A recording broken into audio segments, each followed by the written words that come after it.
Un diplôme d'excellence de mérite pour le maire de Matadi, Dominique Nkodembete. Il lui a été décerné par l'archevêque Jérémy Djondo, représentant légal de la confession révisée de CMC et coordonnateur des groupes de réflexion pour l'émergence et appui aux institutions de la République. C'était au cours d'une audience lui accordée par le maire de Matadi, Dominique Nkodembete, dans son bureau de travail. L'archevêque Jérémy Djondo donne le sens de ce geste. Monsieur le maire de Matadi, c'est avec un profond respect et un réel sentiment de reconnaissance que nous prenons la parole en ces jours solennels dédiés à la célébration de l'excellence, du mérite et du service loyal à la nation.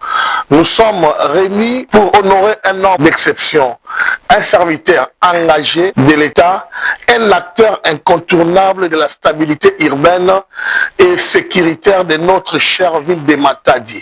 Monsieur le maire, votre parcours force l'admiration. Homme de terrain, vous avez su, avec courage, discipline et sens élevé du devoir, assurer la protection des personnes et de leurs biens dans un contexte souvent exigeant. Votre leadership opérationnel, fondé sur l'anticipation, la prévention et la maîtrise des enjeux sociaux sécuritaires, constitue aujourd'hui un modèle de gouvernance sécuritaire moderne. Vous avez su promouvoir avec efficacité les actions socio-culturelles, renforçant ainsi la collaboration entre les forces de sécurité et la population. Par votre engagement constant dans les dialogues socio-sécuritaires et communautaires, vous avez approché les institutions des forces vives de la province, créant un climat de confiance propice à la cohésion sociale.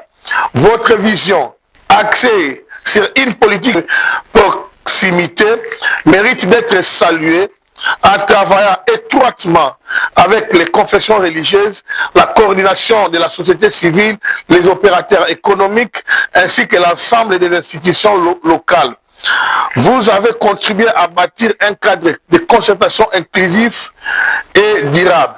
Grâce à votre approche, la ville de Matadi bénéficie aujourd'hui d'une dynamique orientée vers le bien-être collectif, où la sécurité devient un levier du développement communautaire.